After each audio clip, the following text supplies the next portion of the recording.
একটা মজার জিনিস দেখাই শুরুতেই। দেখেন কারা মিছিল কেরা হিন্দু সেই যায় জয় বাংলা স্লোগান দেয়।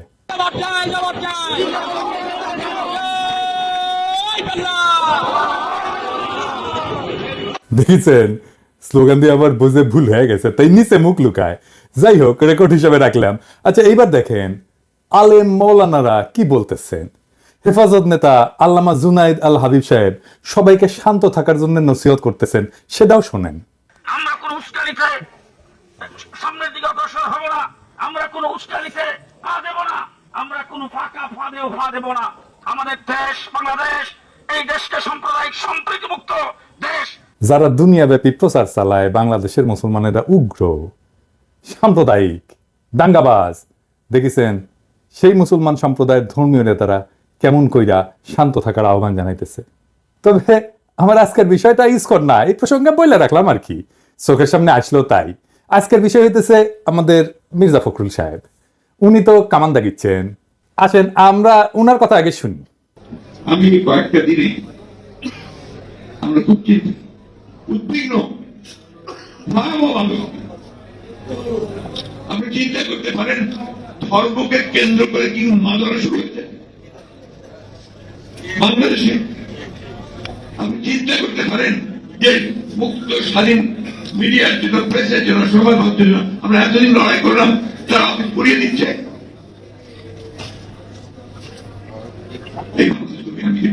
আমিও তো চাই না। উনি বলছেন যে বিএনপি দেশের পরিস্থিতি নিয়ে খুবই চিন্তিত। আচ্ছা, ভয়াবহভাবে উদ্বিগ্ন কেন?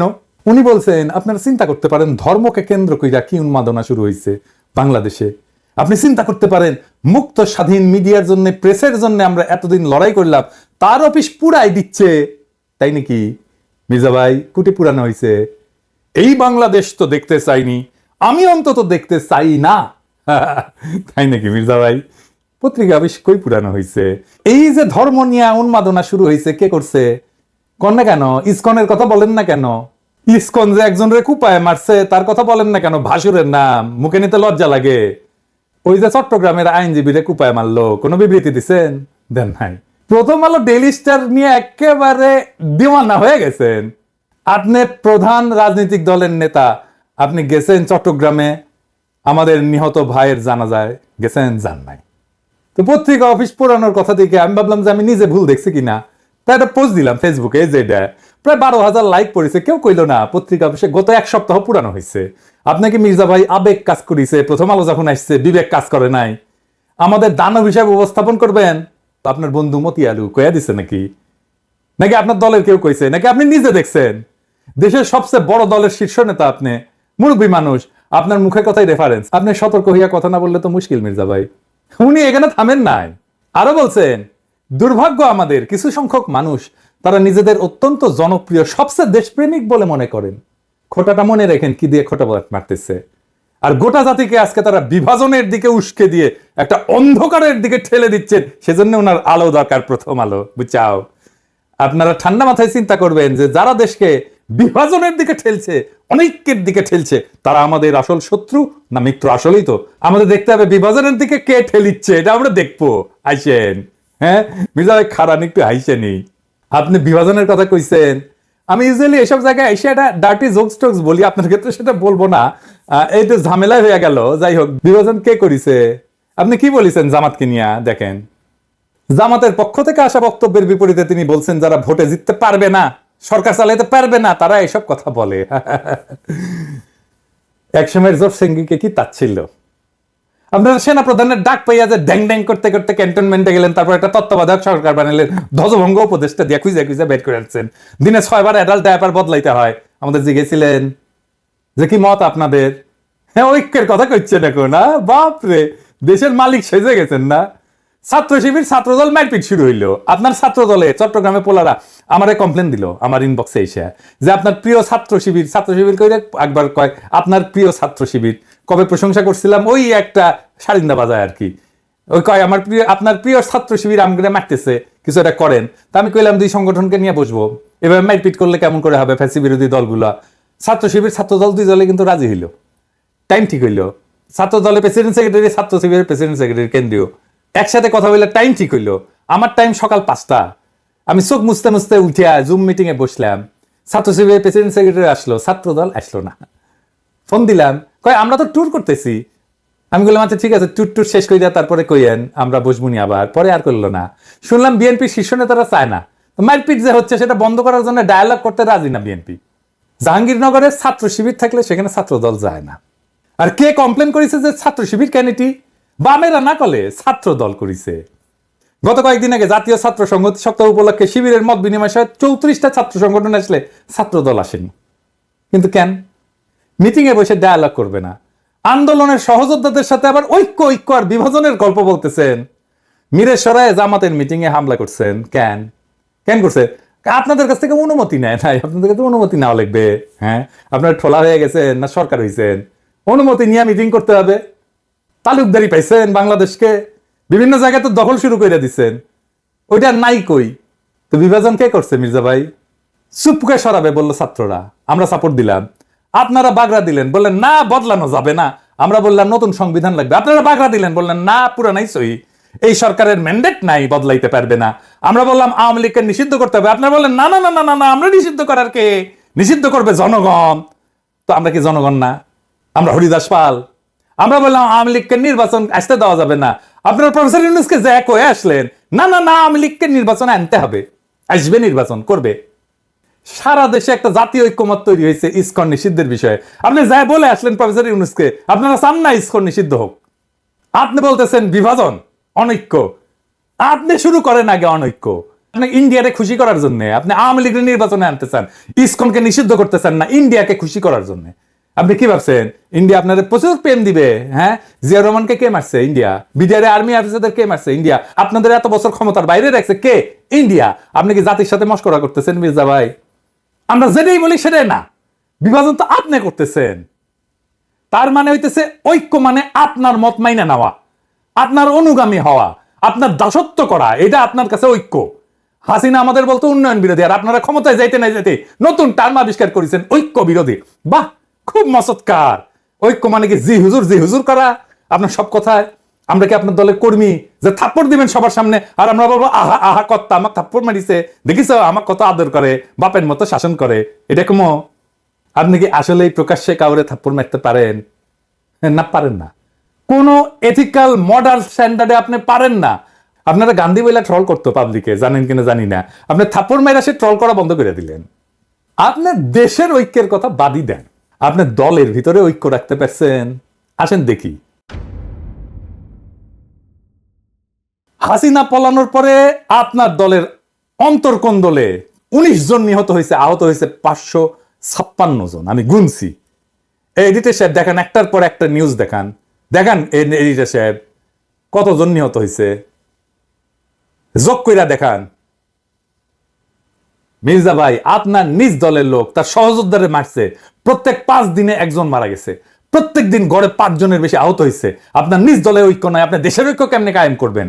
আমাদের অনেকের জন্য দোষ দিতেছেন। আপনার ঐক্য নিয়ে কথা বলার কোনো বিন্দু মাত্র নৈতিক অধিকার আছে? আপনি আওয়ামী লীগকে নির্বাচন করাবেন, সুপ্পুকে রাখবেন, হাসিনা সংবিধান রাখবেন, ইসকনকে রাখবেন, ডেইলি স্টার, প্রথম আলোর মতো ভারতের 1 নম্বর অ্যাসেট বাঁচাইবেন, তার পক্ষ হয়ে আমাদের উপরে ঝাঁপায় পড়বেন, তারপর আবার বলবেন ঐক্য চাই না। তার মানে আমাদের কোনো রাজনীতি থাকবে না, আমাদের আপনার রাজনীতি করতে হবে। শেখ মুজিব যেমন পাহাড়ে যায় বলছিল তোরা সবাই বাঙালি হয়ে যায়, আমাদের কি সবাই বিএনপি বানাবেন আপনি?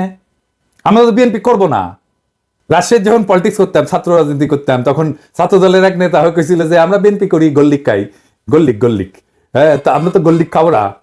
আর গল্লিক না খাইলে আপনি কইবেন ঐক্য নষ্ট করতেছি। হাসিনার চাইতে কোন ক্ষেত্রে ভালো আপনি? আমাদের দেশপ্রেম নিয়ে খোটা দেন মির্জা ভাই। হ্যাঁ, পিনাকি ভট্টাচার্যের কোনো দেশ নাই, সে রাষ্ট্রহীন রিফিউজি। সারা দুনিয়া আমার দেশ, আমার আলগা কোনো দেশপ্রেম নাই। আমার মাতৃভূমি, মানুষের প্রতি কর্তব্য আছে, সেই কর্তব্য পালন করি। আপনারা মন্ত্রী হবেন, সরকার বানাবেন, আমরা যেই জায়গায় ছিলাম সেখানেই থাকবো। আর আমরা যদি আপনাদের মতো ক্ষমতার কাঙ্গাল হইতাম, তাইলে আপনাদের লাঠি ঝাঁটা খায়া হইলেও আপনাদের সাথে এখনো ঘষ্টাঘষ্টি করতাম। আপনারা ক্ষমতার অলিন্দে উঠতে যাইতেছেন, এমন মহেন্দ্রক্ষণে আপনাদের সাথে সম্পর্ক নষ্ট করতাম না।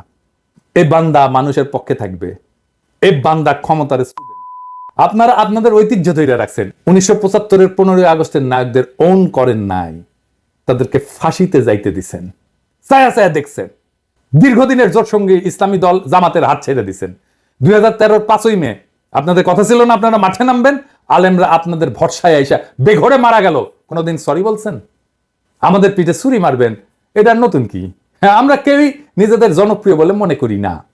আমরা জনতার কণ্ঠস্বর, যে কণ্ঠস্বর আপনারা শুনতে চান না সেই কণ্ঠস্বর। জনতার নেতা বানায়, জনপ্রিয়তা জনতার কাছ থেকে আসে। যারা তাদের কাছাকাছি তারাই জনপ্রিয় হয়, তাদেরকেই পছন্দ করে, তাদেরকেই ভালোবাসে। আপনাদের তো আমাদের দরকার নাই। আমরা তো ক্যানন ফোডার, জানেন তো, খরচাযোগ্য। মানে জানেন ক্যানন ফোডার এই শব্দটার মানে? এটা একটা সামরিক পরিভাষা। এটা খুব অল্প ট্রেনিং পাওয়া সৈন্যদের ক্ষেত্রে বোঝানোর জন্য ব্যবহার করা হয়, যারা যুদ্ধে শত্রুর কামানের গোলার আঘাতে প্রথম সারিতে মারা যাওয়ার জন্য তাদেরকে পাঠানো হয়, মানে কামানের খাদ্য আর কি। এইটা সাধারণত সেই সৈন্যদের জন্য বলা হয় যারা সংখ্যায় বেশি, কম প্রশিক্ষিত বা কম গুরুত্বপূর্ণ। তাদেরকে কৌশলগতভাবে শত্রু আক্রমণ ঠেকানোর জন্য মূল বাহিনীকে সুরক্ষিত রাখতে ব্যবহার করা হয়। মূল বাহিনীর সামনে ক্যানন ফোডাররা থাকে, এবং আধুনিক সময়ে ক্যানন ফোডার শব্দটার উপকর্থে ব্যবহার করা হয়, যেখানে এমন লোকদেরকে বোঝায় যাদের সহজে খরচাযোগ্য মনে করা হয়। কোনো উচ্চতর লক্ষ্য অর্জনের জন্য তাদেরকে ব্যবহার করা হয়। তাদের জীবন বা মূল্যকে যথেষ্ট গুরুত্ব দেওয়া হয় না। যেমন আপনাদের আন্দোলন সংগ্রামে রক্ত দেওয়ার সময় মাদ্রাসার ছাত্রদের লাগে, গরিব মানুষদের লাগে, গরিব মানুষের পোলাদের লাগে। তারপরে যে ক্ষমতায় বসেন আপনারা এলিটেরা, ওরা ক্যানন ফোডার, আপনার ক্ষমতায় যাওয়ার সিঁড়ি।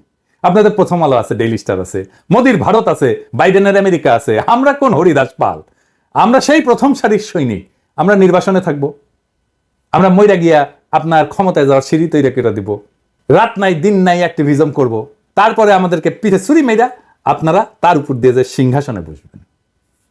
আপনাদের লজ্জা হইল না নওয়াবের আমন্ত্রণে যে লড়াইয়ের সাথীদের বিরুদ্ধে কথা বলতে? নওয়াব মানে সংবাদপত্র মালিকদের সংগঠন, এর প্রেসিডেন্টকে জানেন? সেই দুর্বৃত্ত বেশে এক আজাদ। এডিটর সাহেব দেখান তার ভিডিও। প্রথমত আমি তোমাকে চাই, শেষ পর্যন্ত তোমাকে চাই, আবার দেখান। মাননীয় প্রধানমন্ত্রী, আমরা উন্নয়নশীল দেশ থেকে মধ্যম আয়ের দেশে উন্নীত হতে যাচ্ছি। অনেক অসম্ভব আপনি সম্ভব করেছেন। ব্যবসায়ীরা নিরাপদে ব্যবসা করতে পারছেন। আপনি রাজনীতিক স্থিতিশীলতা এনেছেন। স্থিতিশীলতাই সমৃদ্ধি ও শান্তি আনে। এই জন্যই বলি শেখ হাসিনার সরকার বারবার দরকার। তাই শিল্পী কবির সুমনের জনপ্রিয় গানের ভাষায় বলতে চাই, প্রথমত আমি তোমাকে চাই, শেষ পর্যন্ত আমি তোমাকে চাই, ভীষণ অসম্ভবও তোমাকে চাই। জয় বাংলা, জয় বঙ্গবন্ধু। এর আমন্ত্রণে যে এক কথা বলে রাজনৈতিক দলের লোকেরা। নওয়াবের মিটিং এ তো আপনাদের যা প্রশ্ন করা উচিত ছিল যে ফ্যাসিবাদের সময় অধিকাংশ গণমাধ্যম মালিক খুনি হাসিনা সরকারের পক্ষ নিছে, এই বিষয়ে নওয়াবের বক্তব্য কি? আপনাদের তো প্রশ্ন করা উচিত ছিল হাসিনার দুঃশাসনে বন্ধ করে দেওয়া পত্র পত্রিকা টেলিভিশন চ্যানেলগুলোর ক্ষেত্রে তখন নওয়াবের ভূমিকা কি ছিল? আমার দেশ বন্ধ হয় নাই? সংগ্রামের সম্পাদককে তার অফিস থেকে টাইনে নিয়ে আসে মাইরা পুলিশে দিয়ে দেওয়া হয় নাই? কেন তারা এই নিয়ে প্রতিবাদ করেনি? সেই নীরবতা ফ্যাসিস্ট সরকারকে সমর্থন জানানো না? দিগন্ত টেলিভিশন বন্ধ হয় নাই? বেশিরভাগ গণমাধ্যম মালিক সাংবাদিকতার পেশার সাথে সরাসরি জড়িত না, কিন্তু মালিক বইনে বসছে। তারা বছরের পর বছর লোকসানের অজুহাত দেখায় সাংবাদিক এবং সংবাদকর্মীদের ন্যায্য মজুরি এবং প্রাপ্য সুবিধা থেকে বঞ্চিত করে। তাহলে কোন স্বার্থে তারা কোটি কোটি টাকা লোকসানের পরেও গণমাধ্যমে বিনিয়োগ করতেই থাকেন? দেশের মানুষ এই রহস্যের উত্তর জানতে চায়। প্রথম আলো, ডেইলি স্টার স্বাধীন সাংবাদিকতা করে? আসেন আমরা ঠিক এই নওয়াবের এই প্রোগ্রামের নিউজটা দেখি, সেটাই পর্যালোচনা করি। এইখানে প্রথম আলো নিউজ করছে, এখানে যারা আমাদের গালাইছে তাদের কোট করছে। দেখেন দেখেন কে কে গালাইছে, নামগুলো দেখান। মনে হচ্ছে সবাই আমাদের গালাইছে যারা গেছিল, তাই না? আচ্ছা দেখেন, এবি পার্টির মুজিবুর রহমান মঞ্জু কি বলছিল এই প্রোগ্রামে, পুরোটাই শুনেন। আমি খোলামেলা ভাবে বলছি, প্রথম আলোর বিরুদ্ধে অভিযোগ কি, ডেইলি স্টারের বিরুদ্ধে অভিযোগ কি? যারা অভিযোগ দিয়েছেন দুই পক্ষকে নিয়ে কি বসা যায় না? কেউ কি বসার উদ্যোগ নিয়েছেন? বসেন, কথা বলেন। যদি সত্যিকার অর্থে আমাদের কোনো ব্যাড রিপোর্টিং এর কারণে কেউ যদি ক্ষতিগ্রস্ত হয়, আমরা কেন তাকে সরি বলবো না? কেন সেটা সমাধান করব না? আমরা যে জিনিসটা টেবিলে সমাধান করা যায় সেই জিনিসটাকে আমরা মতাদর্শিক দ্বন্দ্ব, ব্যবসায়িক দ্বন্দ্বে রূপান্তরিত করি। মুজিবুর রহমান মঞ্জুর এই কথা আছে এখানে, লিখছে এই কথা, লিখে নাই। এটাই হইতেছে ন্যারেটিভ তৈরি। মুজিবুর রহমান মঞ্জুর কথা সাপ্রেস করছে, ঢাইকা দিছে, তার কণ্ঠস্বরকে ঢাইকা দিছে। নাগরিক কমিটির নাসির গেছিল, সকল ইসলামী দল গেছিল, তারা ভালো বক্তব্য দিছে, আমরা শুনছি কে কি বলছে, তাদের ধন্যবাদ জানাই। কিন্তু প্রথম আলোর মতির দ্বন্দ্ব যারা মালিশ করছে তাদের আমরা ক্ষমা করব না। মির্জা ভাই ওবায়দুল কাসের বলছিল না যে পালাবো না, দরকার হইলে মির্জা ফখরুল সাহেবের বাসায় যে উঠবো, ঠাকুর গায়ে একটা বাসা আছে না, এডিটর সাহেব শোনান এটা। পালাবো না, কোথায় পালাবো? পালাবো না, প্রয়োজনে ফখরুল সাহেবের বাসায় গিয়ে উঠবো। কি জায়গা দেবেন? না হলে ঠাকুর গায়ের বাড়ি আছে না, ওই বাড়িতে গিয়ে উঠবো। আমার ধারণা ওই কাউয়া কাদের কাউয়া কাউয়া ও কাউয়া সাউন্ড দেন, মনে হয়েছে কাউয়ার সাউন্ড দেন। হ্যাঁ আরো জোরে দেন। হয়েছে আমার ধারণা ওই কাউয়া মরিছে, মইরা ভূত হইছে, ভূত হইয়া মির্জা ফখরুলের কাদের চাপিছে, ওর বাসাত না ওর কাদের চাপিছে। মির্জা ফখরুল আর এক কাউয়া হচ্ছে। ফাইনালি বিএনপি বলি, আপনারা তো ক্ষমতা নেবেন তাই না, ক্ষমতা যাবেন সে আশাত আছেন। আমরা বিজনেসে একটা অ্যানালাইসিস করি, হ্যাঁ ভুকা বলে, ভুকা BUCA মানে জানেন না? আচ্ছা ভুকা হইতেছে এটা মডেল আর কি। হ্যাঁ সেটা হইতেছে যে কোনো প্রতিষ্ঠান বা যে কোনো কার্যক্রম পরিচালনার ক্ষেত্রটা অস্থিতিশীল এবং সবসময় জটিল পরিবেশের মধ্যে থাকে। ভুকা শব্দটা একটা বিশেষ বৈশিষ্ট্যের প্রতিনিধিত্ব করে আর কি। ভিতে হচ্ছে ভোলাটিলিটি, অস্থিতিশীলতা। ইউতে হইতেছে আনসার্টেনিটি মানে অনিশ্চয়তা, ভবিষ্যতের ঘটনা বা ফলাফল সম্পর্কে অস্পষ্টতা। সিতে হচ্ছে কমপ্লেক্সিটি মানে জটিলতা, আমরা তো জানি। আর এতে হচ্ছে অ্যাম্বিগুইটি। এটার অ্যাম্বিগুইটির বাংলাটা হইতেছে এটা এমন একটা পরিস্থিতি যেখানে যে তথ্য আমরা পাইছি এটা অসম্পূর্ণ এবং বিভ্রান্তিকর, ফলে সঠিক সিদ্ধান্ত নেওয়া কঠিন হয়। তো যে কোনো বিজনেসে ভুকা অ্যানালাইসিসটা করতে হয়, তাছাড়া পরিবর্তনশীল পরিবেশে টিকে থাকা যায় না, দ্রুত এবং কার্যকর সিদ্ধান্ত গ্রহণ করা যায় না। এটা ছাড়া নেতৃত্বের যে দক্ষতা এটা উন্নত করা যায় না। এই ভুকা অ্যানালাইসিসটা ঝুঁকি পরিচালনা এবং সুযোগ সৃষ্টিতে সাহায্য করে। রাজনৈতিক পরিস্থিতি অস্থিতিশীল, আনসার্টেন, কমপ্লেক্স আর অ্যাম্বিগুয়াস। দুনিয়ার কখন কোথায় কি ঘটে যাবে আর আপনার ক্ষমতায় যাওয়ার স্বপ্ন দূরে সরে যাবে। হ্যাঁ কখন কোন উপদেষ্টার মনে হবে যে এইবার ইসকনের নেতারে গ্রেপ্তার করি, তারপরে এটা মাইটপিট হবে, তারপরে খুনাখুনি হবে, কেস অন্যরকম হয়ে যাবে। আমি অনেক আগে থেকে বলতেছি প্রফেসর ইউনূসের সরকার ফেল করার রাস্তায় হাঁটতেছে, বলি না? আপনাদের স্বপ্ন কিন্তু স্বপ্নদোষ হয়ে যাইতে পারে, খুব খেয়াল। তবে আপনারা প্রথম আলো নিয়ে যা করছেন, প্রথম আলো পাশে দাঁড়াইছেন এবং আমাদের পিঠে ছুরি মারছেন, সেই জন্য আপনাদের সাথে কোনো রাজনৈতিক সম্পর্ক সম্ভব না। আমি প্রথম আলো ডেইলি স্টারের সাথে যারা লতকালতকি করে তাদেরকে এলাই বা সহযোদ্ধা মনে করি না, তাই গুড লাক। আমার দর্শকদের বলি, ভয় পাবেন না, দেশের সামনে সংকট আছে, কিন্তু আমরা একসাথে পাহাড়ের মতো অটল দাঁড়ায় থাকবো মাতৃভূমির রক্ষায়। ফ্যাসিবাদ কোনো রাজনৈতিক দল তাড়ায় নাই, ছাত্র জনতা তাড়াইছে। রাজনৈতিক দল ঈদের পরের আন্দোলন দিয়া আমাদের একের পর এক বছর কাইরা নিছে। এই ছাত্র জনতা দেশকে রক্ষা করবে। রাজনৈতিক দলের কাছে দেশের নিজের ভাগ্যকে আমরা বন্ধক দেব না।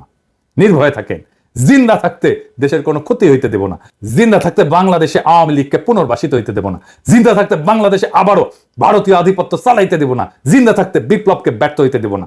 জিন্দা না থাকলে কোটি কোটি পিনাকি, কোটি কোটি ইলিয়াসেরা জন্ম নেবে, কোটি কোটি আপনাদের মতো বীরেরা জন্ম নেবে।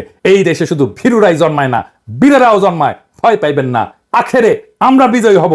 ইনকিলাব জিন্দাবাদ।